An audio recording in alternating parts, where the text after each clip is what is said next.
अस्सलाम वालेकुम। मैं सैयद मैसम रज़ा जाफ़री हाज़िर खिदमत हूँ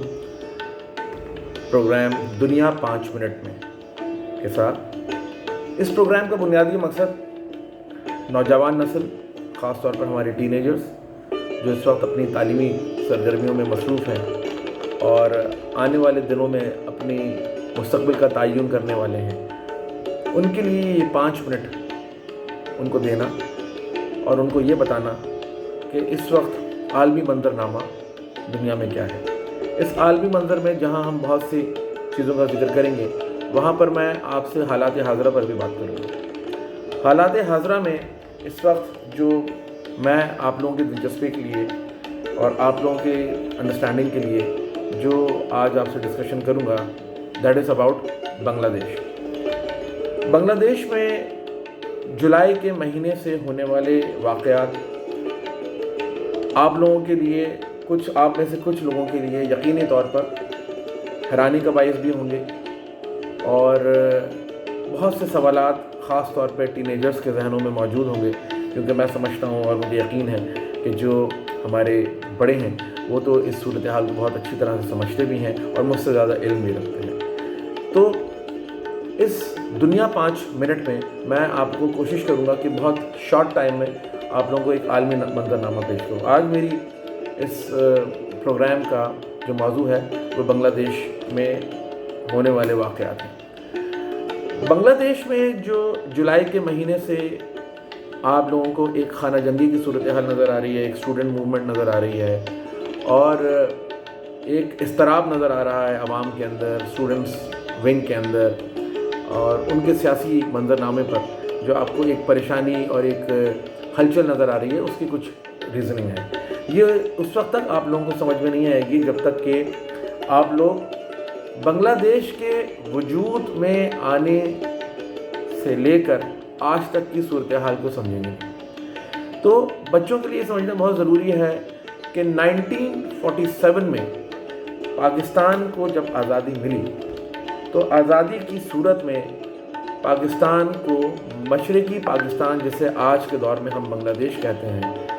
ये भी पाकिस्तान का अल्हम्दुलिल्लाह उस वक्त पार्ट बना। और जिस तरह से लॉर्ड माउंट बैटन कायद-ए-आज़म और जनाब कायद-ए-आज़म के साथ गांधी साहब ने इस बर्र-ए-सग़ीर के सब कॉन्टिनेंट के डिवीज़न का फार्मूला तय किया था, वो तमाम आप लोगों के सामने है कि उसमें मुस्लिम अक्सरियती इलाके कायद-ए-आज़म मोहम्मद अली जिन्ना ने पाकिस्तान की सूरत में लिए और जो हिंदू अक्सरियती इलाके थे वो 2 कौमी नज़रिए की जो थ्योरी थी उसके हिसाब से हिंदुस्तान और इंडिया का पार्ट बने।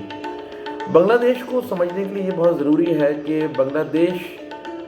1947 में जब पाकिस्तान में शामिल था,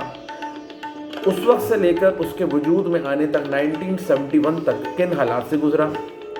शेख मुजीबुर रहमान जो कि बांग्लादेश में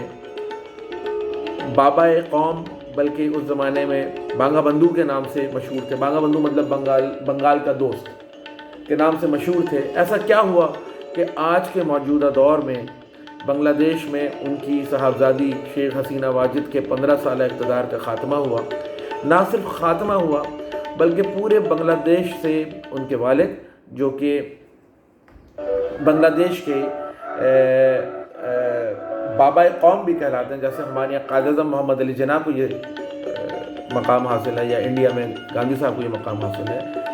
ऐसा क्या हुआ कि पूरी बांग्लादेशी अवाम ने उनके मुजस्मे तक तोड़ दिए, उनकी निशानियाँ तक मिटाने की कोशिश की गई और बिलाखिर उनकी बेटी के 15 साल इक़्तिदार का ख़ात्मा कर दिया। तो ये समझने के लिए हमें 1947 में मैंने आपको बताया कि लॉर्ड माउंट बैटन की तक़सीम हिंद के हवाले से और कायद-ए-आज़म की 2 नेशन थ्योरी के हवाले से जो ये 2 ममालिक के अंदर डिवीज़न हुआ, उसमें बांग्लादेश जो उस वक्त मशरक़ी पाकिस्तान था हमारे हिस्से में आया। हमारे हिस्से में आने के बाद जब कायद-ए-आज़म मोहम्मद अली जिन्ना सबसे पहले